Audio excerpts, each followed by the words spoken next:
आज 11 पर्वांपूर्वी ती मुख्य म्हणजे मुंबईच्या वृत्तपत्र विक्रेत्यांना एकत्रित करणं, त्यांना त्यांचा अभिमान पुन्हा एकदा जागा करून देणं आणि त्यांच्यातला उद्योजक घडवणं हे होतं. आणि आज या 11व्या पर्वातला या आपल्या पर्वातले शेवटचे जे वक्ते आहेत ते स्वतः एक वृत्तपत्र विक्रेता होते. आणि आज देशभरामध्ये मोटिवेशनल गुरुक्षेत्रातले टायगर अशी ज्यांची ओळख आहे असे माननीय संतोष नायर सर, जोरदार टाळ्यांच्या गजरामध्ये त्यांना आमंत्रित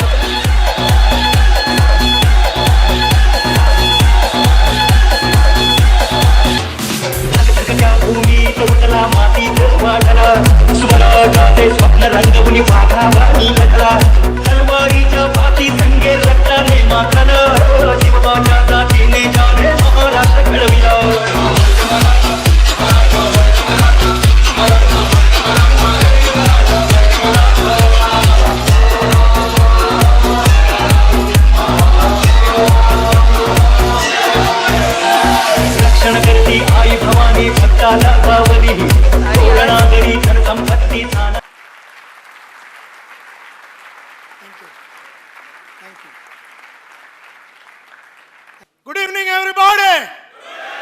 क्या मजा नहीं आया? तुम लोग इधर कम से कम 3,500 लोग बैठे हैं और यहाँ 5:30 बजे से बैठे हुए, तो मेरा जो गुड इवनिंग था आपसे भी लाउडर था। तो मैं आप लोगों को एक चांस देता हूँ, एक मौका देता हूँ। ये आपका जिंदगी का लास्ट चांस होगा, ये आपका जिंदगी का लास्ट मौका होगा। इसके बाद आप सोच लेना कि आप लोग डेफ एंड डम हो जाएंगे, आपका बोलने सुनने की शक्ति चली जाएगी। तो मैं जब गुड इवनिंग बोलूंगा तो आपका जिंदगी का लाउडेस्ट गुड इवनिंग होना चाहिए। Are you all ready? Okay, good evening everybody. ये जो था 1000 करोड़ वाला गुड इवनिंग था और पहला वाला जो था वो 5 करोड़ वाला गुड इवनिंग था। इससे एक बात तो साबित होता है, हम सब के अंदर वो डिटर्मिनेशन, वो डेडिकेशन, वो सिंसियरिटी, वो जुनून, वो पागलपन, वो सब कुछ है जो हमें आगे बढ़ा सकता है। Thank you very much for all the lovely people out here जो बहुत सारे बातें आप लोगों के साथ की। 1983 में एज ए न्यूज़पेपर वेंडर मैंने सुबह अपना काम शुरू किया। उसके बाद कॉलेज में आता था, दोपहर को अकाउंटेंट का नौकरी करता था, रात को ट्यूशन लेता था। वो इसलिए क्योंकि 18 महीने से महाराष्ट्र हाउसिंग बोर्ड को हमने भाड़ा नहीं भरा है। बड़ी बहन का शादी नहीं हो रहा, छोटी बहन का शादी नहीं हो रहा क्योंकि पैसे नहीं है। किराने वाला रोज आके बैठा रहता था, डॉक्टर रोज आके बैठा रहता था, कंपाउंडर भेजा था कि नायर साहब पैसे दे दीजिए। तो ऐसे में मैंने अपना करियर को एज ए न्यूज़पेपर वेंडर शुरू किया था। लेकिन इस तरह से जिंदगी बीतते बीतते 1985 जब आया तो स्वामीनाथन अय्यर बोल के मेरे साथ स्कूल में पढ़ने वाला लड़का मेरे को मिला और मुझसे पूछा, तब उसने मेरे को कहा कि तू क्या करता है? तो मैंने सब उसको कहानी बताई। उसने कहा अपना गली का कुलकर्णी न्यूज़पेपर का धंधा करता है, न्यूज़पेपर का धंधा करके तू लाइफ में बहुत बड़ा आदमी नहीं बन सकता, और तू अकाउंटेंट का नौकरी कर रहा है, अकाउंटेंट का नौकरी से आज तेरे को 400 रुपया, अगले साल तेरे को 500, अगले साल 600, इस तरह से आज से 35 की उम्र में तेरा जो पगार होगा वो 4-4.5 हजार होगा। और इस तरह से तू ट्यूशन ले रहा है और ट्यूशन में तू इतना कमा रहा है, इससे तेरा लाइफ बनने वाला नहीं है। जिंदगी बनानी है, अगर नाम बनानी है, अपनी इज्जत कमानी है, अपनी चाहतों के हिसाब से अगर जिंदगी जीनी है, जरूरतों के हिसाब से नहीं, अपनी चाहतों के हिसाब से अगर जिंदगी जीनी है तो एक ही प्रोफेशन है, एक ही काम है और वो है सेल्स का काम। और देयरफॉर इन 1985 मैंने एक कंपनी ज्वाइन किया, यूरेका फोर्ब्स बोल के सुना आपने? Eureka Forbes Aquaguard vacuum cleaner. और उस कंपनी में मैंने ज्वाइन किया एज ए सेल्स रिप्रेजेंटेटिव। वहाँ पर मल्होत्रा साहब बोल के आदमी थे, वो है ना, अगर अच्छा है लगे तो वो आपको लेता था, ठीक ठाक लगे तो आपको रिजर्व में रखता था, और एकदम बेकार है तो रिजेक्ट करते थे। मेरे को उन्होंने रिजेक्ट किया क्योंकि मेरे को देख के ऐसा उनको लगा नहीं कि 18-20 किलो का सूटकेस लेके गली गली में बम्बई के गली गली में जाके ये वैक्यूम क्लीनर बेचेगा ये दुबला पतला लड़का, ऐसा उसे लगा नहीं। देयरफॉर उसने रिजेक्ट किया। ये बात अलग है कि बाद में दूसरे एक ब्रांच मैनेजर को आदमी मिल नहीं रहे थे तो हमको उठा लिया जबरदस्ती, रिजेक्ट माल में से अपने को उठा लिया। ये अलग बात है माय डियर फ्रेंड्स कि यूरेका फोर्ब्स का नंबर 1 सेल्समैन मैं बाद में बना। उस जमाने में 4 वैक्यूम क्लीनर महीने का बिकता था, 3000 3,500 लोग होते थे यूरेका में, 3,500 लोग में 4 वैक्यूम क्लीनर मैक्सिमम बेचता था हर लड़का। और अगर आपने 6 बेच दिया तो आपका ब्रांच मैनेजर आपको बढ़िया सा उडुपी रेस्टोरेंट में लेके जाएगा और खाना खिलाएगा मंथ एंड में। और अगर आपने 8 या 10 बेच दिया तो आपका रीजनल मैनेजर आपको लेके गया। और अगर 12-14 बेचा तो कंपनी का मैनेजिंग डायरेक्टर अखिल मार्फती अपने स्टैंडर्ड 2000 रोवर कार, उस जमाने का सबसे महंगा गाड़ी में आता था, और ज्वेल ऑफ इंडिया बोल के वर्ली में आपको लेके जाएगा और खाना पीना खिलाएगा और बदन के कोई भी पार्ट पे चुम्मा लगाने के लिए रेडी होता था। ऐसे में मैंने पहले महीने में 26 वैक्यूम क्लीनर बेचा और मैं इंडिया का नंबर 1 सेल्समैन बन गया। अगले महीने में मैंने 32 बेचा, उसके बाद 33 बेचा, फिर उसके बाद 36 बेचा, 37 बेचा, 39, 41, 43। जिंदगी भर मैंने पिछले महीने से कम कभी नहीं बेचा। इस तरह से उन्होंने मेरे ग्रुप लीडर बनाया, सुपरवाइजर बनाया, ब्रांच मैनेजर, इंडिया का number 1 salesman, number 1 group leader, number 1 branch manager बन गया। पहली बार 200 सेल एज ए ब्रांच हमने किया, पहली बार 300 हमने किया, पहली बार 400 सेल एज ए ब्रांच हमने किया, पहली बार 500 एज ए ब्रांच हमने किया। जिंदगी में अपना नेशनल पास टाइम यह था कि अपना प्रीवियस रिकॉर्ड को तोड़ने का। इस तरह से लाइफ को एकदम बढ़िया तरीके से हमने जिया। और 15 साल के नौकरी के बाद हमने स्मार्ट बोल के एक कंपनी को शुरू किया, जो कि कॉर्पोरेट ट्रेनिंग कंपनी करके शुरू की थी। Hindustan Unilever, Coca Cola, Procter and Gamble, Mahindra and Mahindra, Ford, Hyundai, आप नाम लो, उन सभी कंपनियों को आपके दिमाग में जो भी नाम आएगा अभी इसी वक्त, उन सभी कंपनियों का टॉप ऑफिशियल से लेके हम लोग बॉटम तक काम किए। ऐसा हमारा smart training and consultancy services है। लेकिन 2003 में मैंने जब एसएमई सेक्टर को एक बार एड्रेस किया तो तब मैंने देखा कि यहाँ पर स्मॉल एंड मीडियम एंटरप्राइजेस, इनका कोई भी पढ़ाई लिखाई का ठेका नहीं ले रहा। इनका सुधार के बारे में, इनका फ्यूचर के बारे में, इनकी क्या तकलीफें हैं, इनको क्या पढ़ाई करनी चाहिए, इनको क्या समझ होनी चाहिए, ये क्यों बड़े कैसे बन सकते हैं, इसके बारे में विचारधारा पेश करने वाला कोई भी आदमी नहीं था। अपने करियर के बुलंदियों पे बैठा हुआ टाइम पे 2003 पे कॉर्पोरेट ट्रेनिंग का राजा बन के बैठा हुआ था, इंश्योरेंस इंडस्ट्री का राजा था, एमएलएम का राजा था। उस टाइम पे सब कुछ छोड़ के स्मॉल एंड मीडियम एंटरप्राइजेस के लिए स्मार्ट कंसल्टेंसी को कंप्लीटली डेडिकेट कर दिया। और मैंने तब से लेके आज तक धंधे वालों के साथ काम किया। यह थी मेरी कहानी। जिंदगी का हर सपना मैंने हर साल पूरा किया। जो भी मैं चाहता था, जैसा मैं चाहता था, जब मैं चाहता था, उसके हिसाब से मैंने अपना जिंदगी को लिया। तो माय डियर फ्रेंड्स, मी उद्योजक होणारच। म्हणजे उद्योजक म्हणजे कोण? कौन है एक धंधे वाला? Who is an entrepreneur? मुद्दा ये उठता है कि एक धंधे वाला कौन है। धंधे वाला कौन है, ऐसा मैंने जब अपने आप को पूछा तो 1806 में लिखा हुआ एक बात, 1806 में लिखा हुआ बात मेरे सामने समझ में आया। A entrepreneur is someone, a person. एक धंधे वाला कौन होता है? एक धंधे वाला वो होता है, he is a person who takes resources from a lower level to a higher level of productivity. एक धंधे वाला, ध्यान से सुनिए my dear friends, ladies and gentleman, धंधे वाला वो होता है जो एक रिसोर्स को, कोई भी रिसोर्स को लोअर लेवल से हायर लेवल ऑफ प्रोडक्टिविटी पे लेके जाता है। सिंपल बात ये याद रखना, आज के बाद धंधे वाला अगर बनना है, उद्योजक बनना है, तो आपको आपके इर्द गिर्द में जितने भी रिसोर्सेस है उसको लोअर लेवल से हायर लेवल जब आप लेके जाएंगे, आपके अंदर बिजनेसमैन बनने का बीज पैदा हो जाएगा। जब भी आपके आजू बाजू में कोई भी रिसोर्स, अभी रिसोर्स कुछ भी हो सकता है, रिसोर्स बोले तो पीपल, मेरे साथ आदमी है। जब एक आदमी है जो 4 का प्रोडक्टिविटी निकालता, उसको जब मैं 14 की तरफ लेके जाता हूं, मैंने उसको लोअर लेवल से हायर लेवल ऑफ प्रोडक्टिविटी पे लेके गया। जब मैं एक रिसोर्स प्रोडक्ट हो सकता है, एक प्रोडक्ट जो एक प्रोडक्ट जिसमें एक प्रोडक्ट है उससे एक प्रोडक्टिविटी मिलता है। समझो आपने कोई पेट्रोल बचाने का प्रोडक्ट बनाया और उससे 5 लीटर पेट्रोल बचता है। वो प्रोडक्ट को जब आप बढ़िया बनाते हैं, उसमें टेक्नोलॉजी डालते हैं, उसमें इंप्रूवमेंट करते हैं, तब आप उस प्रोडक्ट को लोअर लेवल से हायर लेवल पे लेके जाते हैं। इसी तरह से एक आइडिया आपके दिमाग में आ गया, ओला कैब्स का आइडिया आपके दिमाग में आ गया, या मेरू का आइडिया आपके दिमाग में आ गया। कोई भी आइडिया को जब आप लेते हैं और उस आइडिया को अंजाम काम जब देते हैं, आपने उस आइडिया को लोअर लेवल से हायर लेवल ऑफ प्रोडक्टिविटी पे लेके गए। इसी तरह से मनी, 10,000 रुपया सुधा मूर्ति के हाथ से लिया था नारायण मूर्ति और 7 आदमी लोग ने। टीचर थी सुधा मूर्ति, 10,000 रुपया लिया, उस 10,000 रुपये से इन्फोसिस खड़ा किया। इसका मतलब है कि 10,000 रुपया क्या था? It was a resource. 10,000 रुपया रिसोर्स था। उस 10,000 रुपये को उसने इतना बड़ा इन्फोसिस खड़ा किया। इसका मतलब है कि एक धंधे वाला वो होता है, एक बिजनेस वुमेन वो होता है, एक बिजनेसमैन वो होता है जो कोई भी चीज को लोअर लेवल से हायर लेवल, एक कस्टमर, आप विक्रेता लोग हैं, यहाँ पर न्यूज़पेपर डालते हैं, आपका एक कस्टमर है जो धंधा करता है। समझो मैं आपका कस्टमर हूं और आप मेरे घर में न्यूज़पेपर डालते हैं, तो मैं हुआ आपका कस्टमर। अब मेरे जैसा कस्टमर समझो एक 20 करोड़ रुपया का धंधा करता है और आप न्यूज़पेपर वेंडर, आपने आके न्यूज़पेपर डाला, साथ में आपने मेरे लाइफ में बदलाव लाने के लिए किताब दिया या ऑडियो साथ में बेचा। आपने ये रिसोर्स संतोष नायर जो आपका कस्टमर है उसको लोअर लेवल से वो 20 करोड़ से उसको 40 करोड़ पे लेके जाने का आपने मार्गदर्शन दिया, सीडी दिया, किताब दिया, तो आपने उसको लोअर लेवल से हायर लेवल। इसी तरह से रॉ मटेरियल, इसी तरह से मार्केट। लेकिन सबसे मेन बात, आपका सबसे बड़ा रिसोर्स है आपका टाइम।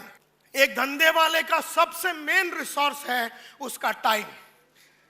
और जब वो टाइम कम प्रोडक्टिविटी वाले कामों में डालता है, वो अपने आप को हायर लेवल से लोअर लेवल पे लेके जाता है। वैसा धंधे वाले का काम है हर चीज को लोअर लेवल से हायर लेवल लेके जाने का। तो सबसे इंपॉर्टेंट है आपका टाइम। आपका टाइम सबसे ज्यादा इंपॉर्टेंट रिसोर्स है और ये टाइम को आपको बहुत ही बढ़िया तरीके से वापरना चाहिए, क्योंकि धंधे वाले का सबसे इंपॉर्टेंट रिसोर्स है टाइम और सबसे महंगा रिसोर्स है टाइम। सबसे महंगा रिसोर्स है आपका लाइफ का सबसे महंगा, आपका प्रोडक्ट से भी महंगा, आपका ऑफिस से भी महंगा, आपके प्रोसेस से भी महंगा, आपका सबसे महंगा रिसोर्स है आपका टाइम। और धंधे वाले को उससे 2 टाइप की एक्टिविटीज में मैंने देखा है उसे डालते हुए। एक टाइप का एक्टिविटी है जिसको बोलते हैं रेवेन्यू जनरेटिंग एक्टिविटी या opportunity multiplication activity. Revenue generation की तरफ आपको अपना टाइम डालना चाहिए। आप न्यूज़पेपर वेंडर हो गए, आप प्रिंटिंग प्रेस चलाते हो, आप कुछ भी चलाते हो, आपको अपना टाइम सिर्फ उस जगह पे देना चाहिए जहां से डायरेक्ट रेवेन्यू आता है। लेकिन अगर आप बैठ के चेक साइन कर रहे हैं, लेकिन आप बैठ के अकाउंट्स देख रहे हैं, लेकिन आप बैठ के प्रोडक्शन देख रहे हैं, लेकिन आप बैठ के एडमिनिस्ट्रेशन देख रहे हैं, लेकिन आप बैठ के एक्वागार्ड रिपेयर करवा रहे हैं, लेकिन आप बैठ के कार को रिपेयर करवा रहे हैं, लेकिन आप बैठ के सर्विसिंग करा रहे हैं एसी का, इसका मतलब है कि आप अपने आप को नीचे लेके आ रहे हैं। एक बात याद रखिए, आप अपना टाइम सिर्फ रेवेन्यू जनरेशन एक्टिविटी में लगाइए और सिर्फ अपॉर्चुनिटी जनरेशन एक्टिविटी में लगाइए। आपका टाइम से आपका कंपनी का मल्टीप्लिकेशन, मार्केट का मल्टीप्लिकेशन, प्रोडक्ट का मल्टीप्लिकेशन होना चाहिए और आपको नॉन रेवेन्यू जनरेटिंग एक्टिविटी नहीं करना चाहिए, इसे दूसरों के साथ करवाना, क्योंकि सबसे एक्सपेंसिव रिसोर्स है आप और आपका टाइम। इसको बिल्कुल भी किसी भी तरह से आप बर्बाद ना कीजिए। और मैं हमेशा ये कहता हूं, जब आप नॉन रेवेन्यू जनरेटिंग एक्टिविटी करते हैं जिससे डायरेक्ट रेवेन्यू नहीं आता, जैसे मैं ऑफिस देख के बैठा हूं, अकाउंट्स देख के बैठा हूं, ये सब के लिए एकदम टैलेंटेड आदमी आपको मार्केट में मिल जाएंगे, लेकिन आइडिया को लेके जाने वाला, एक प्रोडक्ट को बढ़ाने वाला ताकत एक एंटरप्रेन्योर में होता है। वो ताकत मरने को चालू हो जाता है, रिस्क टेकिंग एबिलिटी मरने को चालू हो जाता है जब वो दूसरा टाइप का काम करता है। तो एंड देयरफॉर ध्यान रहे कि आज के बाद तुम टाइम कहां पर, तुम गाड़ी चला रहे हो। मैं अंधेरी में रहता हूं, अंधेरी से शनमोहन हॉल में गाड़ी चलाया समझो 1.5 घंटा, और मैं यहां से वापस जाते टाइम 1.5 घंटा, 3 घंटा संतोष नायर का गया। 15,000 से 20,000 रुपए में अगर आपने एक ड्राइवर रख दिया तो आप आते जाते टाइम 3 घंटे में एक महान व्यक्ति का सीडी सुनेंगे, हर दिन एक महान व्यक्ति का सीडी सुनेंगे, या हर दिन 2 चैप्टर एक महान व्यक्ति का पढ़ेंगे, तो आप अपने धंधे में जबरदस्त बरकत लाने की ताकत को पाएंगे। सिर्फ 20,000 रुपया बचाने के चक्कर में काम नहीं करने का लाइफ में, अगर तुम धंधे वाले हो जिससे रोकड़ा नहीं आता, वैसा काम बिल्कुल नहीं करने का। कुछ भी नहीं करने का जिसमें रेवेन्यू नहीं मिलता है। दूसरी बात, सबसे बढ़िया बात मैं आपसे बोलने जा रहा हूं। हम सब लोग 4 टाइप के काम करते हैं। कुछ कामें हैं जिसमें बैड है, हम नाकाबिल है, इनकॉम्पिटेंट है। कुछ कामें हैं जिसमें हम एबल है, काबिल है। कुछ कामें हैं जिसमें हम सुपीरियर है, और कुछ कामें हैं जिसमें हमारी डिस्टिंक्ट फोर्टे है। मिसाल के तौर पे मैं और कंप्यूटर जन्म जन्म का साला नाता नहीं है हमारा। मेरे से नहीं होता है कंप्यूटर, मेरे को फेसबुक, ईमेल, ये वो सब, मेरे को फीमेल चलेगा, ईमेल नहीं चलेगा। मेरे से नहीं होता ये बैड, बिकॉज उस काम में मैं बैड हूं, उस काम में मैं नाकाबिल हूं, उस काम में मेरे नाकाबिल को मराठी में क्या बोलते हैं? असमर्थ है ना।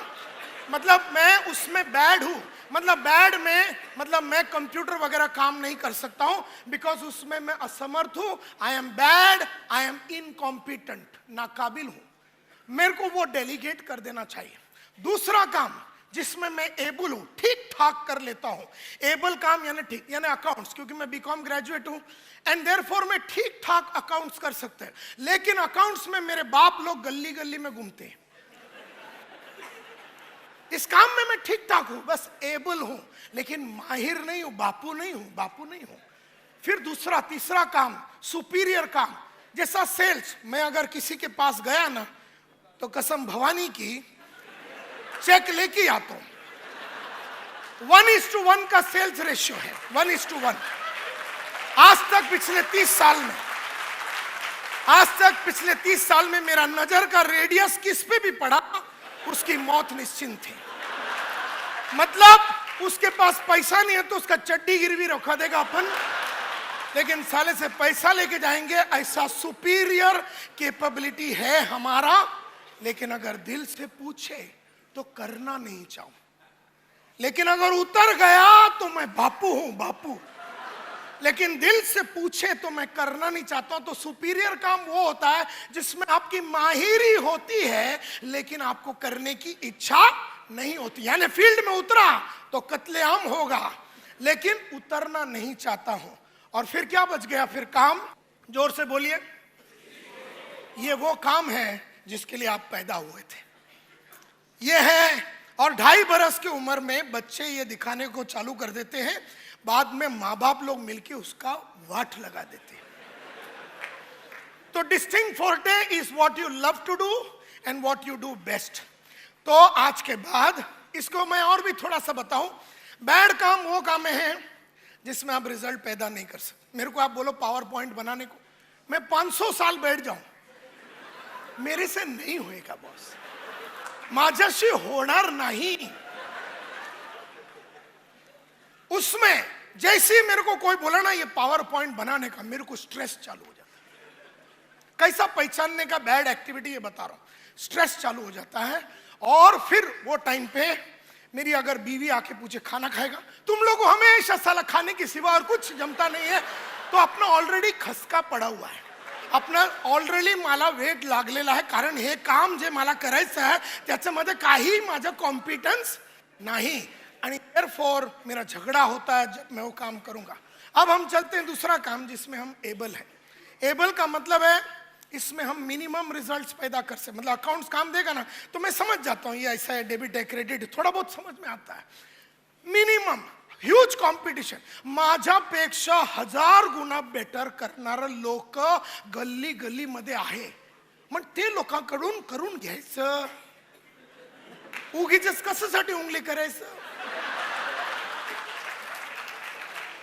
अच्छा, वो काम जब मैं करता हूं ना जिसमें मैं सिर्फ एबल हूं, तो रिपीटेशन होता है, मतलब उसमें इनोवेशन होने की तो कोई सवाल ही नहीं उठता, क्योंकि एक तो मैं इसको पसंद नहीं करता हूं, तो कैसा भी करूं तेज वैसे ही करते रहूंगा, सेम करते रहूंगा, उसमें कोई तब्दीली, इंप्रूवमेंट, कुछ भी तरह का इनोवेशन होने वाला नहीं है। अब हम चलते हैं सुपीरियर काम में।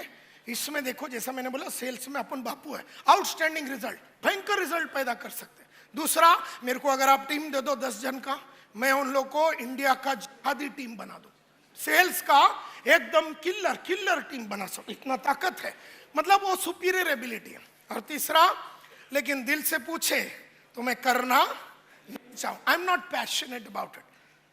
तो फिर क्या बच गया लाइफ में? एक धंधे वाले को बच गया डिस्टिंक्ट फोर्टे। ये वो काम है जहां पर एक्सेप्शनल रिजल्ट्स पैदा कर सकता हूं, जैसा खड़े रह के पब्लिक के सामने बात करना, एक्सेप्शनल रिजल्ट पैदा कर सकता हूं। हाई एनर्जी, मतलब सुबह 10 बजे काम चालू करेगा ना तो मेरा 3 बजे मैं एकदम ताव में आता हूं, और 8 बजे रात को 10 बजे मैं फुल तांडव में रहता हूं। मतलब एनर्जी बढ़ते जाएगा। आप बहुत पैशन है। पैशन का मतलब क्या है? पैसा नहीं मिला तो भी करेगा। पैसा दिन का बात करने का 7 लाख रुपया लेते हैं, पूरा 2 साल फिक्स्ड है, कैलेंडर भरा हुआ है। लेकिन ये लोग जब आए और जब इन्होंने बताया ये लोग काम क्या कर रहे हैं, अपना तो साला एकदम हरामी टाइप अपन भी पिघल गया रोकड़े के बिना। मतलब अगर आपने पैसा नहीं देना, मेरा मुंह ही नहीं खुलता है, माझा बोलायलाच होत नाही। पण मोरे, पाटे और हेमंत और जीवन जब आए और उन्होंने बताया और कनेक्ट किया, बोले अब्दुल कलाम अपना रोल मॉडल है। फिर उन्होंने बोला कि न्यूज़पेपर, दोनों कनेक्शन हो गया और मेरी वाट लग गई। 7 लाख रुपया गया आपने। म्हणजे पॅशन म्हणजे काय? Passion is when you are committed to something with no guarantee of any return. काही रिटर्न नाही भेटल्यावर तुम्ही ते करणार म्हणजे पॅशन। आणि लास्ट, उस काम में अपन कंटिन्यूस इंप्रूवमेंट करते रहेंगे, कंटिन्यूस इंप्रूवमेंट। कारण एकदम दिल का काम है ना, उसमें अपना खाना नहीं चाहिए, पीना नहीं चाहिए, कुछ नहीं चाहिए, अपन उसमें कंटिन्यूस इंप्रूवमेंट करते रहेंगे। और यही रीजन है माय डियर फ्रेंड्स, मैं हमेशा बोलता हूं, धंधे वाले को सिर्फ अपना स्ट्रेंथ पे काम करना चाहिए और हर काम जिसमें वो वीक है उसको डेलीगेट कर देना चाहिए, औरों से करा के लेना चाहिए। बचपन से अपने को गलत चीज सिखाया कि तुम यहां पर वीक हो, इधर डेवलप करो, इधर डेवलप करो। अरे वीक हो, मैथमेटिक्स में वीक है, मेरे को सब लोग बोलते हैं मैथमेटिक्स में वीक है, उसके ऊपर ध्यान दे, जितना ध्यान दिया ना कम मार्क मिला मेरे को। अरे होनारस नहीं, लेकिन ये तो मजबूरी थी कि अपने को वीकनेस के ऊपर, जब अपन नौकरी करते हैं ना तो वीकनेस के ऊपर काम करना पड़ता है। धंधे वाले को है ना दूसरा आइटम को रखने का और काम निकालने का, और खुद सिर्फ वो एरिया में काम करने का जिसमें तुम्हारी स्ट्रेंथ है। तो आज के बाद कुठलाही वीकनेस डेव्हलप करायचा नाही।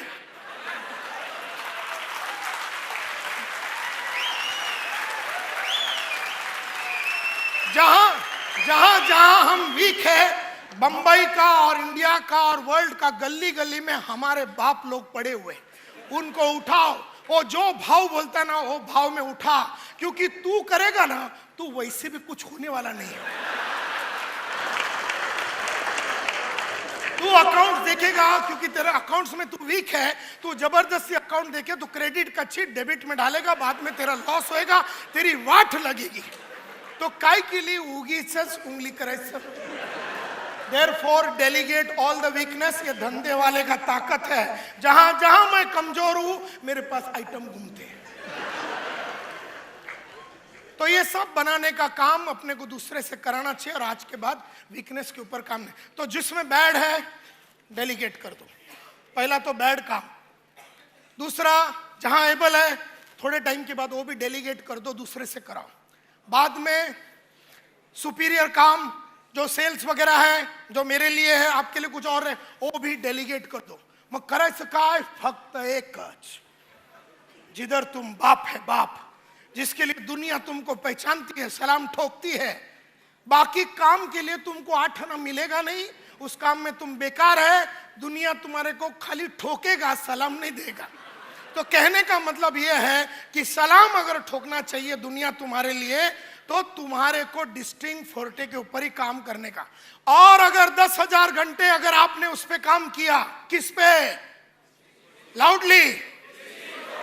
या 10 साल उसके ऊपर काम किया, या उस एक या 2 एक्टिविटी में 10,000 साल या 10 साल काम किया, तो आप बनेंगे जीनियस। तो A.R. रहमान कैसा बना? 10,000 घंटे, 10 साल सिर्फ एक ही काम किया, म्यूजिक बनाया, उसमें काम करो। तो आशा भोसले 10,000 घंटे 10। सचिन तेंडुलकर का डिस्टिंग फोर्टे बॅटिंग, त्याला कॅप्टन्सी द्यायचं नाही, वाट लागेल त्याच्या आणि आमच्या, आणि लागल्यावर त्याला कळलं की आपल्याशी होणार नाही, म्हणून फटाफट सोडून टाकले। म्हणजे काय झालं? बॅटिंगवर focus. Are you getting my point? उसको पकड़ के बॉलिंग फील्डिंग वगैरह नहीं कराने का भाई, वो खाली बैटिंग, वो भी स्टार्टिंग में भेज देने का। तो उसका डिस्टिंग फोर्टे है, फिर वो बैटिंग जीनियस बनेगा, इनोवेशन जीनियस बनेगा Steve Jobs, Bill Gate software genius बनेगा, अपन कम्युनिकेशन जीनियस बनेगा। क्योंकि 10,000 घंटे से 10 साल से ऐसी खाली फंडा मारते हैं, तो अपन इसमें जीनियस है, बापू है, बापू उसके लिए पैसा देते हैं, और बाकी सब काम के लिए कंपनी में 109 आदमी हैं मेरा काम चलाने के लिए। Are you getting my point? अभी देखिए, जो ये सब नहीं काम करता है ना, उसका बस मिस हो जाता है।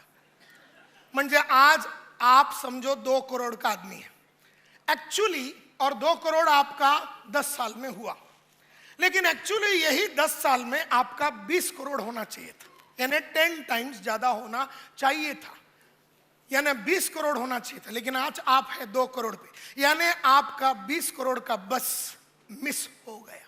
आर यू विथ मी?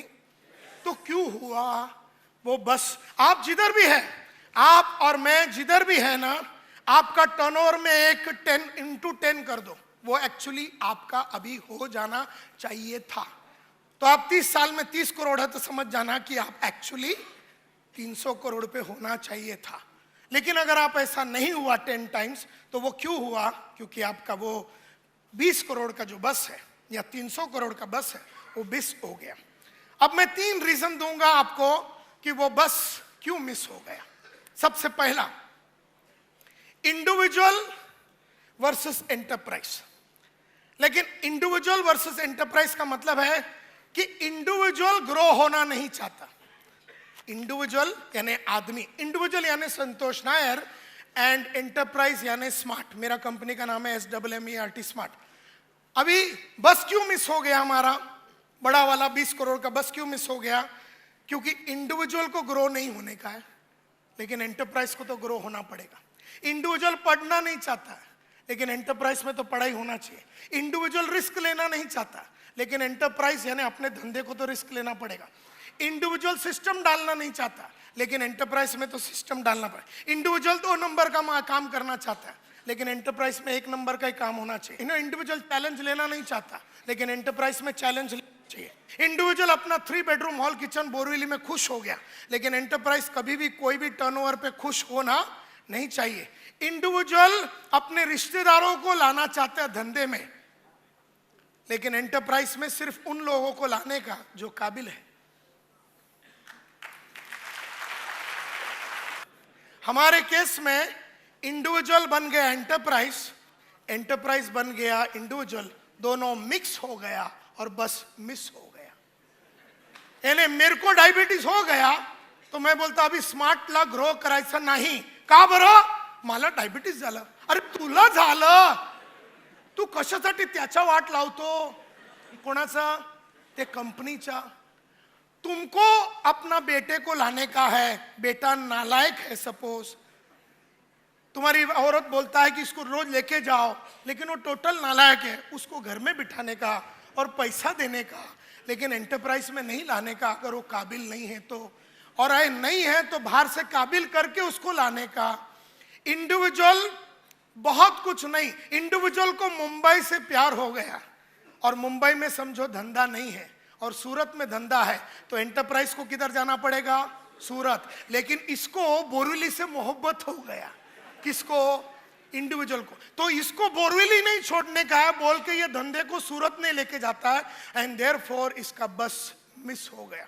ऐसा मैं 1000 एग्जाम्पल दे सकता हूं।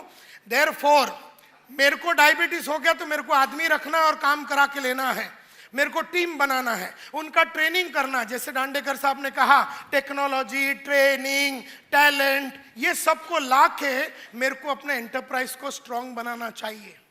ये प्रॉब्लम है हम छोटे धंधे वालों का कि हम लोगों का सोच के हिसाब से हमारी कंपनी का सोच है। मैं छोटा सोचता हूं तो साली वो छोटी सोचती है, मैं चैलेंज नहीं लेना चाहता हूं तो वो नहीं लेती है। मेरे को डायबिटीज हो गया, मैं उसको डुबा डाला। Are you getting my point? Number 2, entrepreneurship versus scaling up.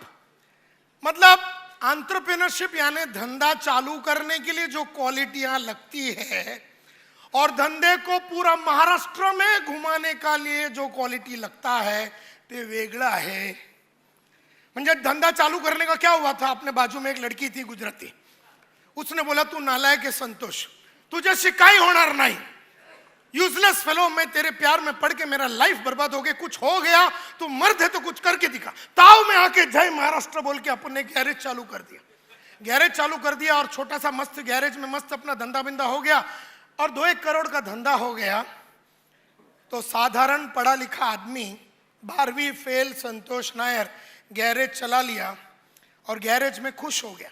Garage चालू करने के लिए वो लड़की का उंगली चाहिए था, लेकिन अगर गैरेज को ऑल इंडिया घुमाने का है तो वेगळा कार्यक्रम लगेगा। एंटरप्रेन्योरशिप वर्सेस स्केलिंग अप, इसका मतलब है कि अगर आपको स्केल अप करना है तो आपको नए क्वालिटीज और नए एबिलिटीज को बिल्ड करना पड़ेगा। लास्ट में इतना ही बोलना चाहता हूं कि सक्सेसफुल लोगों में और अनसक्सेसफुल लोगों में फर्क सिर्फ इतना है कि सक्सेसफुल लोगों ने वो करने की आदत डाली जो अनसक्सेसफुल और एवरेज लोगों को करने को अच्छा नहीं लगता।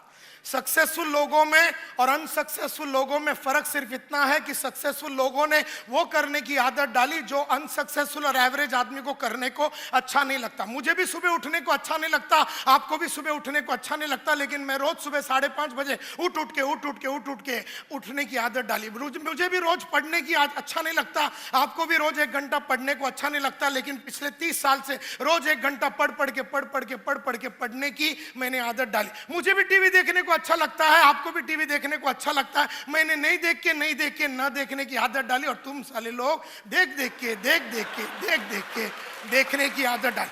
तुम जो भी कुछ हो आज तुम्हारी आदत के वजह से है, और अगर जानबूझ के अच्छी आदत नहीं डालोगे अनजाने में बुरी आदतें लग जाएगी। अगर जानबूझ के अच्छी आदत नहीं डालोगे तो अनजाने में बुरी आदतें लग जाएगी। मी उद्योजक अगर होणारच आहे, पण ते करा जो तुम्हाला करायला अच्छा नहीं लगता, और जब जब तुम वो करोगे जो तुम्हें अच्छा नहीं लगता तब तब तुम्हें वो मिलेगा जो तुम्हें चाहिए। Ladies and gentleman, thank you very much.